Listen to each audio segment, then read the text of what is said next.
Hey there, and welcome back to the next episode of the Mass Business Podcast. I'm your host, Matt Ward, and I am so happy to be here today. I'm wearing my brand new High Five shirt. My book launches tomorrow. Super excited about that, and also super excited about our next guest on the podcast. Our next guest is Paige Arnof-Fenn.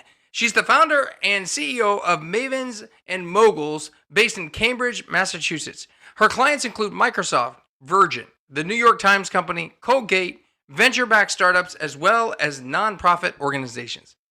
She's graduated from Stanford University and the Harvard Business School. Paige serves on several boards and is a popular speaker and a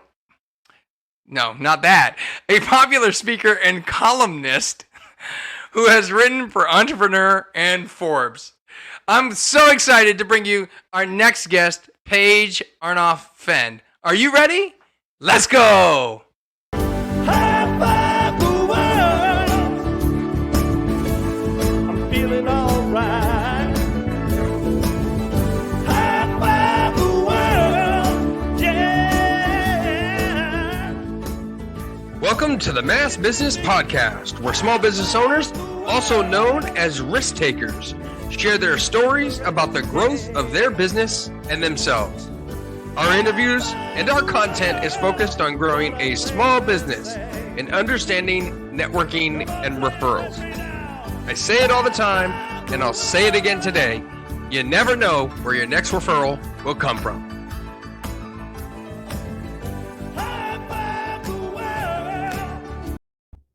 High five the world. Hey, welcome to the show, Paige. Thanks for coming on.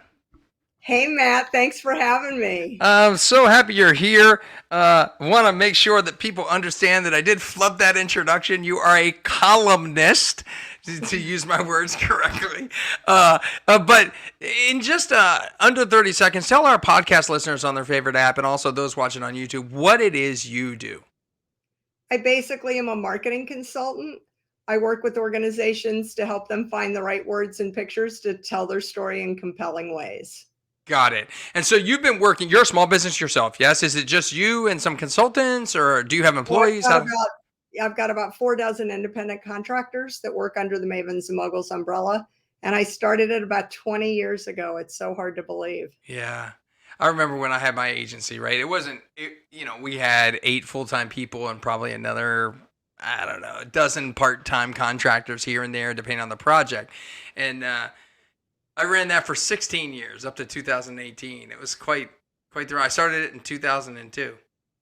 When did you start your company? Right after 9/11, literally. Yeah, so you've been going 30 20 years. plus years. 20 yeah, 30. That's 30 years. No. 9/11 was 2001, wasn't it? And it's 2021. So is it 20 years? It's I guess it's 20 years because I ran my company 16 years and I started it in 2002, right? And I sold it in 18. So, okay, yeah. Yep. So right around 20 years. Yeah, I don't know. It feels like it's been 30 years since 9/11, right? It's dog years. Yeah, dog years. I have to deal with that every year because that happens to be my birthday as well. So it's always one of those crazy days. So what has been your as a marketing consultant, right? I run into this all the time because when I was in the web world and now as a business coach or a referral coach, I run into marketing consultants all the time. What makes a marketing consultant effective at what they do? Like how does a company work with a marketing consultant in a way that's going to help them grow? How do they pick the right one? So there are a lot of good ones out there. I definitely am not the only person that could help. In my experience, I think the best marketing consultants know what they know and know what they don't know. And if they don't know something, they either know people that can help you that they would either pull in or refer you to. I think where you get into a marketing malpractice situation is when people either overpromise or kind of stretch beyond their comfort zone. In my case, I'm a classically trained consumer packaged goods marketer. I started my marketing career at Procter & Gamble back in 1990. P&G invented the concept of brand management. and they compete in a number of different categories. And every category they compete in, they're at least number one, if not number one and two. So you're talking, Pantene for shampoo, and Pampers diapers, and Bounty paper towels, and Charmin toilet paper. And I mean, every category, they are the leader. So I learned, it was like marketing boot camp. I always tell people I got my MBA at Harvard, but I got my PhD in marketing at Procter and Gamble. They invented the concept and they drill it into you. It is absolute boot camp. You learn every single part of the marketing mix. And having worked there for 3 years, I feel like I really got grounded in the fundamentals.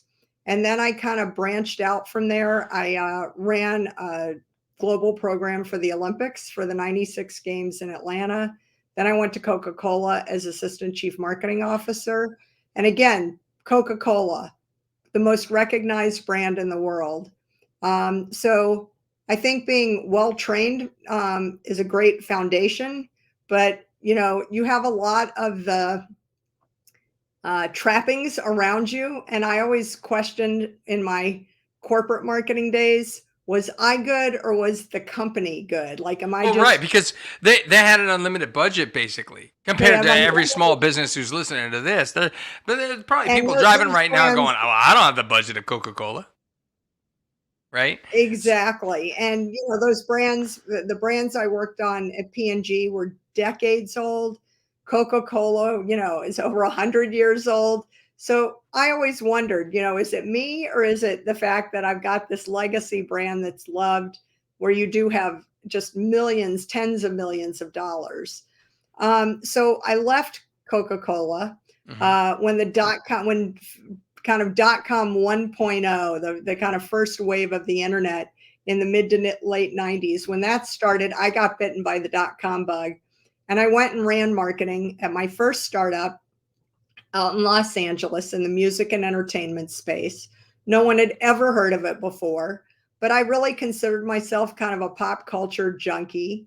The last brand I worked for at Procter and Gamble was CoverGirl Cosmetics. They don't own it anymore.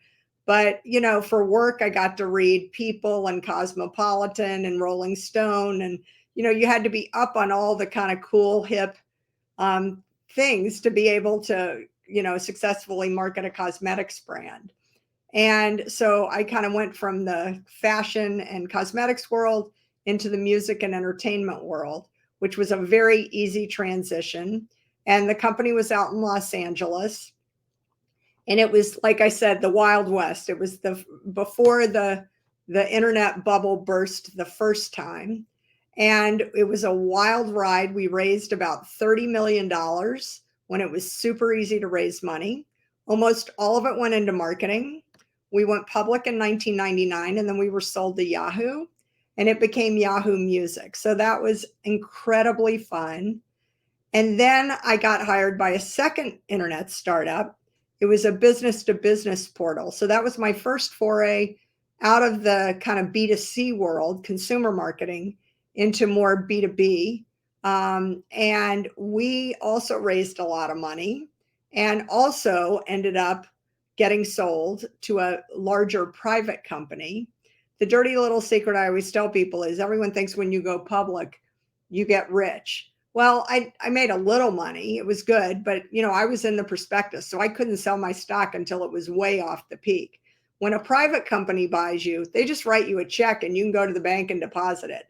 So if you ever have the choice, get bought. Don't go public. Yeah, right.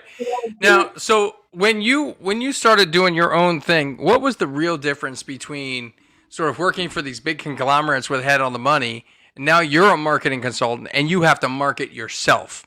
What exactly did you do when you started 20 years ago to get the marketing going? Like, think back right to the very beginning. What's the first couple things you did in week one or month one of your business? So the most important thing is you need a good name, you need a good logo, you need a good tagline, and you need a website. You do not exist today if people can't find you online. And I became, after having big corporate marketing brands and big budgets, and then going to scrappy entrepreneurial brands with these startups, I did 3 startups as the head of marketing. And all 3 of them had good exits. So I felt like, okay, I did learn something. I learned the fundamentals, and I was able to translate that into a small business where all 3 of those businesses ended up getting bought or going public or both. And then when you do it for yourself, when you're the brand, it's almost the scariest of all. You have the least amount of budget maybe, but the brand is you. And, it's very easy for me to promote a product or a service where I can just point to that, tell you these are the greatest features, these are the greatest benefits. But when people are hiring you as a professional service and it's your firm and it's you behind the brand, you have to treat yourself. I mean, you are the brand. Even though my name is not on the logo, my name is not the name of the company. My company is Mavens and Moguls. I am absolutely associated with that brand. So getting the right kind of look and feel from the very first days was absolutely critical.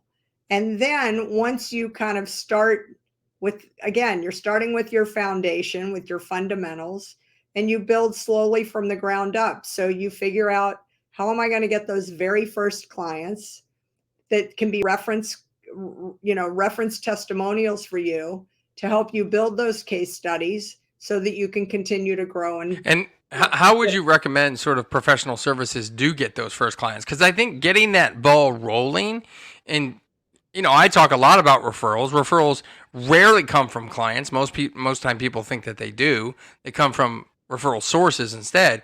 But for the people that think that they come from clients, how do they get their first client to really move that forward? So, Matt, this is a great question. And you and I were talking about this before the show today. I got my very first client from giving a talk. And I don't consider myself like a professional speaker in that I don't make my living on the professional speaker circuit, but I love doing public speaking. And my very first client, I was invited to come speak to a group of women entrepreneurs and women business owners. And I gave a talk about kind of demystifying marketing. And this was literally, I had just hung out my shingle, gotten my business cards, and I gave a talk about why I think my tagline is because marketing matters.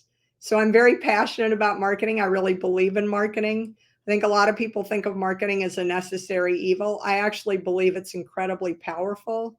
I had a marketing professor in business school that used to say marketing is everything and everything is marketing. And I used to always snicker when he said it. I'd like giggle and be like, whatever. The truth is, the longer I've been doing this, I think it is all about marketing. So I gave a talk to a group of women. There were maybe, 100 women in the room. Afterwards, several women came up to talk to me and get my business card. One of the women said to me, could I get 2 cards? Because I have a friend who's a small business owner and he really could use your help. I'd love to make an introduction. I'm going to be seeing him tomorrow and I'd love to give him your card and make an introduction and have him follow up with you. I said, absolutely. The very next day, she made an e-intro. He and I met that week and he was my very first client and it became a $10,000 a month retainer piece of business. And I was up and running. We were ready to go. So I am a big fan of public speaking. I also like content marketing. I like to write. So I do a lot of, as you said, I used to do a regular column for Entrepreneur magazine and Forbes magazine every month. So I write, I speak, I contribute. I like to guest blog. I don't have my own blog, but I love contributing to other people's blogs. And if you stick to your strengths, and I know that's one of your kind of core tenets, and that's maybe the theme of your year this year for your show. I know what my strengths are. What are they? I'm a good communicator. Is it writing? I'm a good communicator. Yeah. It's writing, it's speaking. At my core, I'm a communicator. I like talking. If you talk to people who know me, they say, oh my God, she can talk your ear off. So I know what's right for me. And I just stick to my strengths. And that was the path that got me my first client. And then it started growing from there. Did you know your strengths before you went into business, or did you start discovering them after you were already in your own business? So that's a great question. I think when things come natural to you, you know, I don't think I ever realized, I never thought of myself. It's like, oh, I'm a great speaker. But the truth is, I love telling stories. I love sitting around talking to people. I always wrote postcards and kept journals. And I think when enough people start telling you, or bosses say, let's give that project to Paige, she's really good at that. When you start hearing it over and over and over, you learn through experience that, I'm pretty good at this. Those were my best grades. Those were the things that my bosses appreciated the most. Those are the things my friends would always refer to. I love that thing you wrote. Could you write something else? I could really use your help. Would you give a speech at this thing for me? And so I think it was like the red flashing sign in front of me. And finally, I just said, oh, I guess this really is good. And I mean, I'm sure people who are naturally gifted athletes, Michael Jordan was a good athlete before he was Michael Jordan, but it doesn't mean you don't train, you don't practice, but you do get better over time. And I think you just kind of embrace your strengths and kind of perfect them as you age, and you stick to that. I think I'm much more comfortable now delegating things that are not as intuitive or natural for me, because I realize as much as I try and work hard, I'm probably never going to be as good as those things as other people who love that. So that was kind of the premise of my whole business. I assembled a group of what I considered to be these marketing rock stars, and everybody gets to do exactly what they do best. So if you need, technology PR, I have the best technology PR people. If you need a logo and a tagline, I will introduce you to those people. But you don't have to do things you don't like doing. I just assemble the Yeah. the greatest talent for the people that love doing what they do. And I mean, I think that one of the challenges with the strength side of a small business owner is we often don't, there's two sides to it, right? The first is there's a chicken and the egg issue, outsourcing versus money to pay for the outsourcing, and Yeah. outsourcing our weaknesses and sticking to our strengths, right? And then the second side of it is really just, there's the control side. And actually, now that I think of it, there's probably a third side, which is really just not knowing the strength. I think strengths come with time, and we start to, as we develop, we go, oh wait, that's a weakness. Oh wait, I'm much better at this. Oh wait, I'm doing this task, and while I like to do it, I'm not necessarily great at it. I could probably, like bookkeeping, I could probably have somebody do my bookkeeping and or even my marketing or my Facebook ads or my Facebook posting or whatever it might be. And I think too often we don't take time to pause and think about what we should be outsourcing. Now, early on in your business, when you go way back as a marketing consultant, what do you think you struggled with back then? Oh boy. I mean, I think as a new business owner, as an entrepreneur, everything is so new. And as you said, you don't even know what you're the best at yet. I think I was very quick to outsource things like accounting, bookkeeping, payroll, legal, all the things that I just knew. Like you said, I didn't want to spend the time and energy that I get paid well to do the work I do well. So I wanted to spend as much of my kind of waking hours and energy doing the stuff that I can get kind of top dollar for. And a mentor once said to me, if you have a problem and you have the money, any problem that can be solved with money is not a problem when you have the money. And I think that's not bad advice. So, if you don't like doing accounting, if you don't like doing your bookkeeping, find those people who love it and, pay them fairly. They'll knock it out of the park every time. Yeah. You don't, a lot of people say, oh, I can just go online and build kind of a simple website. Well, you can do it, but is that really what you want to do over your holiday or every weekend? Right. Or Nights and do you weekends. really want to paint your house? Like When I if you don't want to, ran an agency, I heard that all the time. I can do it for a third of the money. Okay, yeah, you know what? You can. There's no doubt. Um, it's interesting because I think now it's kind of, this whole there's a whole issue with chicken and the egg with small business owners, right? Um, how long did it take you to get involved with networking when you started your own business? so I am a big fan of networking. I hit the ground running on the networking front. You and I were joking before. I'm not a big joiner in general, Hmm. but because I was a first time entrepreneur, I quickly realized I kind of needed to find my tribe. And I joined two groups of women entrepreneurs and women business owners right out of the gates. I'm very active in my alma mater alumni clubs. Hmm. I ran my college alumni club. I've been on the board of both my college and my grad school's boards. So I was very, very active in a networking standpoint to the point where, and I'm married to a fellow entrepreneur, and we started our companies within about 6 weeks of each other. And he's the cook of the family. So I don't cook at all. And we were both working nonstop in the early days. So I literally would go to networking events for breakfast, lunch, and cocktails like at least 4 days a week because he would get up and need to work and I'd get up. And if he wasn't fixing breakfast, I got to eat.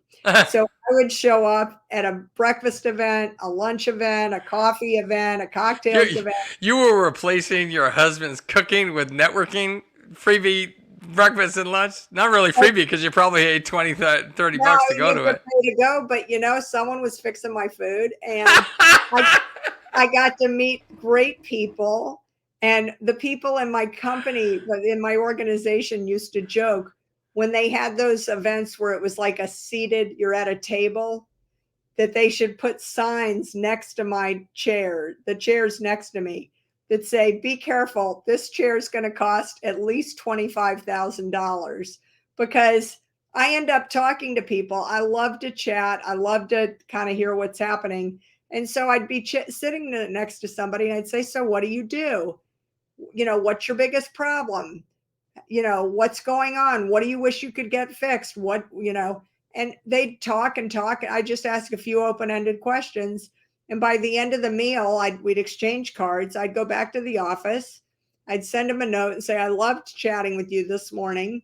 You mentioned you wish that you had, materials for the trade show coming up.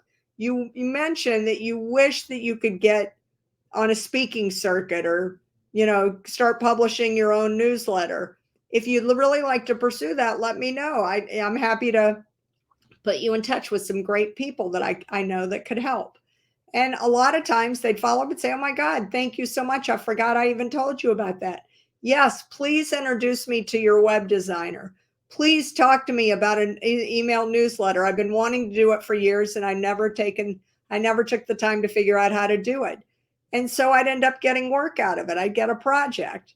And the same thing would happen over coffee. And then the same thing would happen over lunch. So I kept a lot of people busy just going out to get food. Yeah.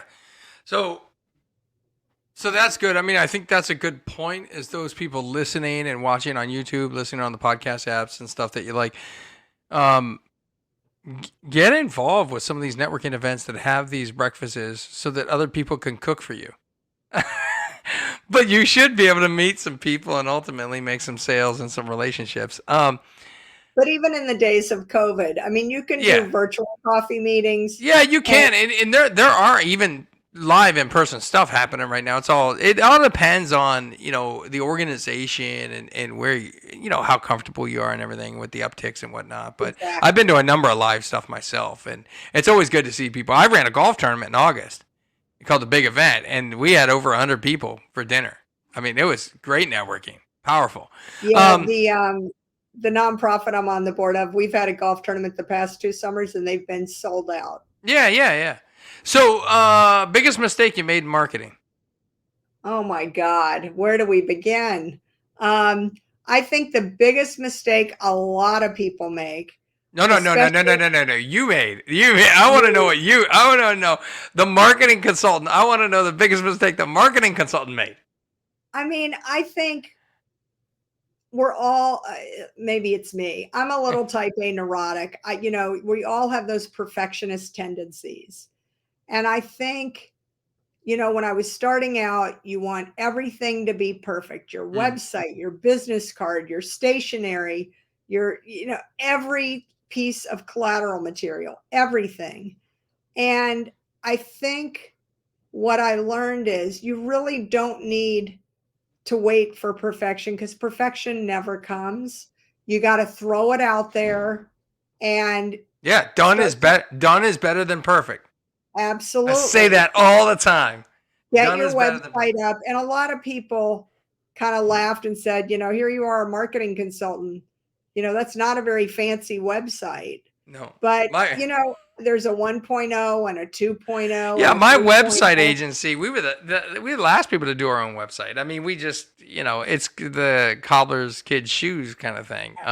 We are all cobbler's kids. And I always joke that the marketing consultants and the agencies that have the fanciest, most up-to-date websites, that have time to blog and tweet and update their status every day, they probably don't have a lot of paying clients, because they're spending a lot of time navel gazing. I think people like you and me who just throw it out there and kind of say, well, I'll get around to it when I have a break. If you're busy, that's a good problem.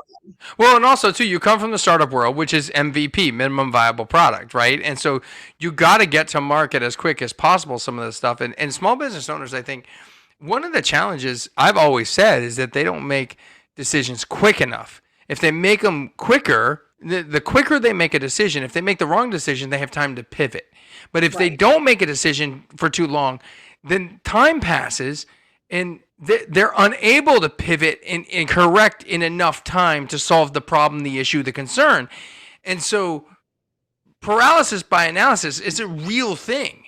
Like, people need to make decisions and go, and then suffer the consequences if they made the wrong one. I've made plenty of wrong ones in my life.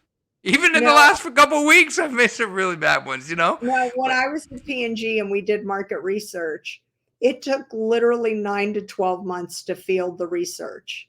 Yeah. I mean, when I worked at my first startup in Los Angeles, we would come up with an idea at breakfast over coffee. We would go down to the beach and intercept people on the beach that look like our target audience and ask them some questions. And then we'd come back to the office in the afternoon and throw up on our website the feedback that we got that day over lunch. And every day we just iterated and iterated and iterated. And like you said, we threw it up there. We made some mistakes, and every day we got better. We could see on the click-throughs, we could see we were getting better traction. Yeah. And I think that's the way you have to do it, because if you wait 9 to 12 months today, you're dead. Yeah. I mean, the world works on internet time. So a couple questions I'd like to ask my guests before I let them go. The first one is software. I've always believed that many small business owners don't know what's the best software to use. So what software that is not industry specific to you, it could be a game changer for another small business? I mean, my first job out of college, before I went to business school, I was an analyst on Wall Street. So I know this is going to sound weird, but I am a big fan of Excel. I use it for, like, not just my taxes and keeping track of all the kind of financials. Yeah. It's really more of a CRM for, like, I use it for, like, I am very comfortable with Excel because that's kind of my training and my background. And going back to our conversation earlier, you kind of have to stick to your strengths. A lot of people like Oracle and PeopleSoft and HubSpot, and I don't use all the fancy CRM systems. I use what works for me. I'm a big fan of email. I am very, old fashioned in that regard. So I think you have to kind of know what your own preferences are. And I mean, I think some people have mentioned Google Sheets before. So that's something that, I mean, I think, I use Excel. I've kind of migrated to the Google Sheet stuff, and I like the formulas and the graphs and the charts and the pretty charts and stuff. So if you're going to use it, that's the point. One thing I always like to tell people is What's the best software? The one you actually use at the end of the day. That Yeah. is the perfect answer. So the next question that I always like to ask people is, what business book would you recommend another small business owner read? So again, I'm a bit of a maybe throwback to another generation. I think if you haven't read Dale Carnegie's How to Win Friends and Influence People, Sure. you're missing the boat. I think it's tried and true, evergreen, great advice. I think in terms of more current books, Anne Hanley has a book How called to Write? Everybody Writes. Yeah. You know, again, you don't have to be the world's best communicator, but you are always writing on email. You don't have to be a columnist anywhere, but I think communicating clearly really matters. And I think she's really good at it. So Yeah. if you And her emails are great. Yeah. I actually was in a speaker training program with Anne Hanley, and she's the real deal. Yeah, she's great. She's a great friend to have too. She's very. I know her. I spoke at one of their conferences, and she is the real deal. So if you haven't read that, she's the type of friend that'll be by your side all the time. I see that with her and all her close friends. So good stuff. And then I think the other one I would recommend, if you don't know David Meerman Scott. Oh yeah, he's another kind of tried and true. He's been a practitioner. He's been in the chair. He's been the chief marketing officer. He's got the wounds in his back. He's got all the war stories, and he's written a million great books. One of the latest ones is on kind of how to create fans, fanocracy. And, every bit of advice he gives, I think, is like tried and true, battle tested. And again, he's the real deal. So I have a preference for kind of the classics and the people who have been in the trenches and really know what they're talking about in a very straight talking way. And I'm pretty sure, because I know David through NSA, I'm pretty sure that Fanocracy, I just looked it up. It was co-written with his daughter, Rico Scott.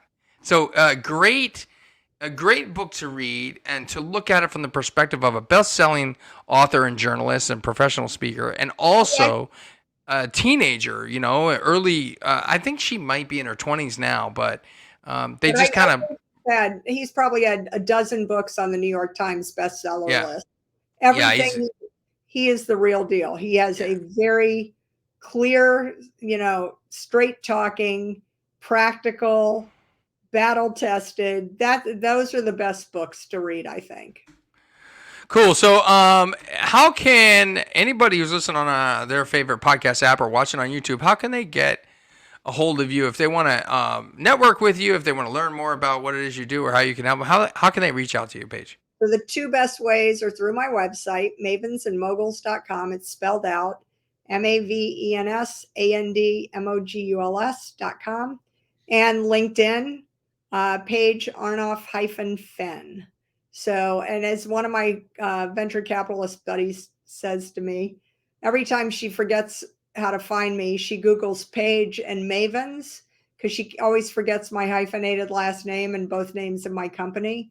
And luckily our site is optimized, and hopefully that will lead you to find me. With a name like mine, if you're Googling me, it's really me. It's not some random person. So yeah, and we'll have all those links in the show notes as well on the website for those of you who want to check it out. Make sure that you subscribe on your favorite podcast app that you're listening to right now. If you're walking, you're running, you're working, you're driving, I'd love to have you subscribe and get notified of all the episodes that drop every business day here on the Mass Business Podcast. Make sure you subscribe on YouTube as well. As I like to say, smash that subscribe button and hit the notification so that when we put the videos up, you'll get notified. Until next time, don't forget to live happy, smile a lot, and high five everyone around you.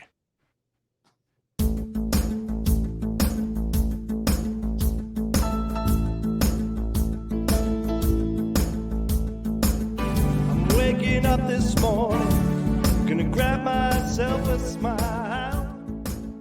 Thank you for listening to the Mass Business Podcast, where we focus on growing a small business and understanding networking and referrals. Don't forget to like on your favorite platform and share out this podcast. This show has been produced by Heather Grant, music by Celtic Kelly, All rights reserved. I'm your host, professional speaker, author, and word-of-mouth referral consultant, Matt Ward. Don't forget to live happy, smile a lot, and high five everyone around you. I'm feeling alright. High five the world. Yeah, yeah, yeah. High five the world. Make a difference today. High five the world. What a thing to say. Do you feel what I'm telling you? There's really nothing to it. It's just an attitude.